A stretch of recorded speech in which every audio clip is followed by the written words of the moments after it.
तो जाता कहां है ये पैसा? हम तो इनकम टैक्स में दे रहे हैं, हम तो सेंट्रल एक्साइज में दे रहे हैं, हम तो रोड टैक्स में दे रहे हैं, उसमें कोई कमी नहीं कर रहे हैं। सरकार हर साल बढ़ाती जा रही है, हम बढ़ा हुआ टैक्स भी दे रहे हैं। अप्रत्यक्ष कर, इनडायरेक्ट टैक्सेस इतने बढ़ाए हैं सरकार ने जो दुनिया के किसी देश में नहीं बढ़े होंगे। वो सब बढ़ा हुआ टैक्स का पैसा हम दे रहे हैं, कभी हमने कमी नहीं की। लेकिन वो पैसा जा कहां रहा है? विकास तो हो नहीं रहा है। आजादी के 62-63 साल के बाद भी 2.5 लाख गांव में पीने का पानी नहीं है। 21 करोड़ परिवार हैं इस देश के, गांव में रहते हैं, उनमें से सिर्फ 7 करोड़ परिवारों को पीने का पानी है। 14 करोड़ को तो पीने का पानी नहीं है। 3 लाख गांव में चलने की सड़क नहीं है। 2.5 से पौने 3 लाख गांव में बिजली नहीं है इस देश में। उद्योग नहीं है, व्यापार नहीं है, गांव उजड़ रहे हैं, लोग भागकर शहर में आ रहे हैं।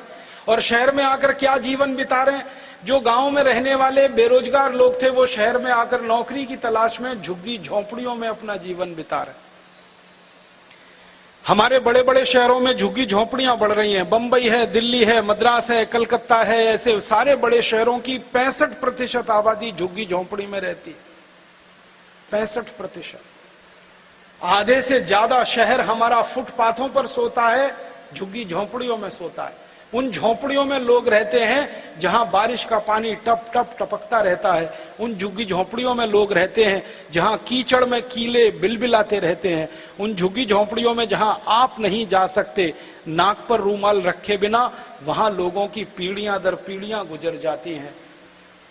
शादियां होती हैं, बच्चे होते हैं उन्हीं झुग्गी झोंपड़ियों। इन झुग्गी झोंपड़ियों में रहने वाला है कौन? तो पता चला गांव का विस्थापित किसान, मजदूर, कारीगर, जिसको गांव में कोई काम नहीं मिला वो शहर में आ गया। कुछ रिक्शा चलाने के लिए, रेहड़ी लगाने के लिए वही है जो रहता है।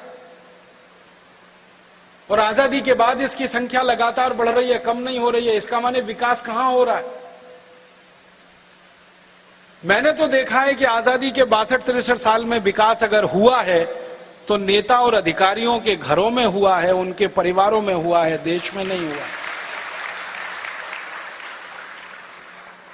मैंने हिंदुस्तान के कुछ नेता और अधिकारियों की जन्म कुंडली बनाई है।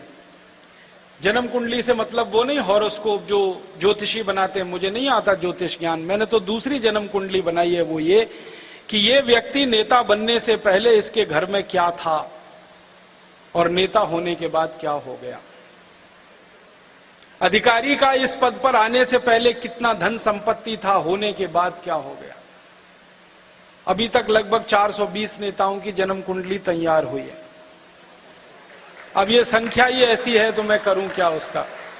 लगभग 420 नेताओं की जन्म कुंडली तैयार हुई है। एक एक नेता की एक छोटी सी जानकारी देना चाहता हूं, वो ये 20 साल पहले किसी के पास भी टूटी साइकिल नहीं थी घर में, और इतने पैसे नहीं थे कि वो चाय पी सकें अपने जेब से पैसे निकालकर। और आज 20 साल के बाद एक एक के पास 20,000 करोड़ से ज्यादा की संपत्ति। मैं बिना नाम लिए कहना चाहता हूं आपको, आप सब होशियार हैं, तुरंत समझ जाएंगे। महाराष्ट्र में एक नेता है जिसके पास 20 साल पहले फूटी कौड़ी नहीं थी। अगर पुणे से बंबई आना हो तो बस का किराया नहीं था उस नेता के पास। आज उस नेता के पास बंबई से पूना के बीच की हजारों एकड़ और लाखों एकड़ जमीन है, अकेले एक नेता के पास। अकेले एक नेता के पास हजारों लाखों एकड़ जमीन एक व्यक्ति के पास।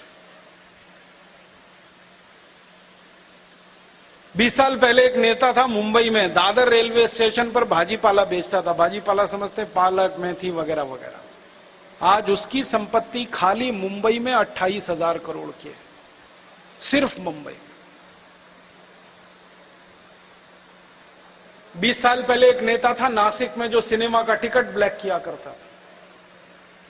आज उसकी प्रॉपर्टी 22,000 करोड़ की है महाराष्ट्र। सभी राज्यों में नेताओं का ये हाल। मेरा जन्म उत्तर प्रदेश का है। वहां थोड़े दिन पहले एक अधिकारी पकड़ा गया, सीबीआई के चंगुल में आया, जो उत्तर प्रदेश सरकार का चीफ सेक्रेटरी रह चुका है, अखंड प्रताप सिंह। उसके घर में छापा पड़ा, 480 करोड़ रुपए की संपत्ति निकली। मैंने अखंड प्रताप सिंह का वो यूपी कैडर का आईएएस कैडर का अधिकारी रहा, तो कैडर की फर्स्ट पोस्टिंग से लास्ट पोस्टिंग तक की पूरी तनख्वाह जोड़ दी मैंने, वो 84 लाख रुपए बैठती है। उसके पास 480 करोड़ की संपत्ति कहां से आई? और 84 लाख की जो तनख्वाह बैठती है उसमें बीवी बच्चों का खर्चा, पढ़ने का, पढ़ाने का, रहने का कुछ तो हुआ होगा। अब उसकी संपत्ति 480 करोड़ कहां से बैठती?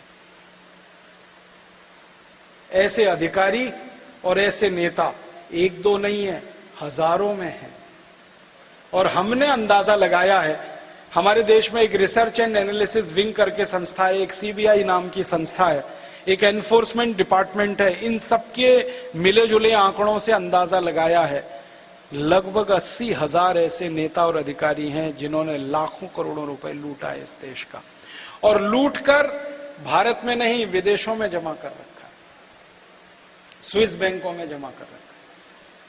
स्विस बैंक के अधिकारियों का एक एसोसिएशन है, वो बताते हैं कि भारत के नेता और अधिकारियों का उनके यहां 75 लाख करोड़ रुपए जमा है, 1500 अरब डॉलर। स्विस बैंक के अलावा दूसरे देश हैं दुनिया में जहां पर टैक्स हेवंस कहा जाता है, जहां इनकम टैक्स नहीं लगता, वहां 35 लाख करोड़ जमा है। कुल मिलाकर 110 लाख करोड़ रुपए लूट लिया इन नेता और अधिकारियों ने मिलकर पिछले 62-63 साल। अब समझ में आता है कि आप जो टैक्स का पैसा देते हैं, मैं जो टैक्स का पैसा देता हूं, वो विकास में नहीं लगता, वो नेताओं की तिजोरियां भरता है, अधिकारियों की तिजोरियां भरता है। और नेता और अधिकारी इतने हरामी हैं कि किसी भी स्तर पर नीचे उतरकर आपके पैसे को लूट सकते हैं, इतने हरामी। आप तो मध्य प्रदेश के रहवासी हैं, नागरिक हैं। इस मध्य प्रदेश में बहुत दिन पहले एक दुर्घटना हुई थी, भोपाल में गैस कांड हुआ था, उसमें 17,000 लोग मर गए थे। सुप्रीम कोर्ट ने कंपनी के ऊपर मुकदमा करके कुछ पैसे वसूले थे, 1500 करोड़ रुपए, और बांटने का आदेश दिया था सभी नागरिकों को जिनके घर में मृत्यु हुई है। ये नेता और अधिकारी उसे भी खा गए। आप कल्पना कर सकते हो, हमारे देश के नेता और अधिकारी किसी का कफन बेच के भी खा सकते हैं, इतने निकृष्ट और नराधम किस्म के लोग हैं। पूरी दुनिया में इतने भ्रष्ट, इतने हरामी, इतने नराधम अधिकारी और नेता शायद ही किसी देश में मिलेंगे जो इस भारत देश में। दुनिया में समय समय पर सर्वे होते रहते हैं। अभी थोड़े दिन पहले एक सर्वेक्षण हुआ, पता किया गया कि दुनिया में 200 देश हैं, किस देश की नौकरशाही, किस देश के अधिकारी सबसे ज्यादा भ्रष्ट हैं और किस देश के नौकरशाह और अधिकारी सबसे ज्यादा ईमानदार हैं। वो सर्वे की रिपोर्ट कहती है कि दुनिया का बहुत छोटा सा देश है सिंगापुर, वहां के अधिकारी सबसे ज्यादा ईमानदार और कर्मठ हैं, और दुनिया का सबसे बड़ा देश है भारत, जहां के अधिकारी और सबसे ज्यादा बेईमान, सबसे ज्यादा निकम्मे। वो मैं नहीं कहता, अंतरराष्ट्रीय सर्वे की संस्था कहती है।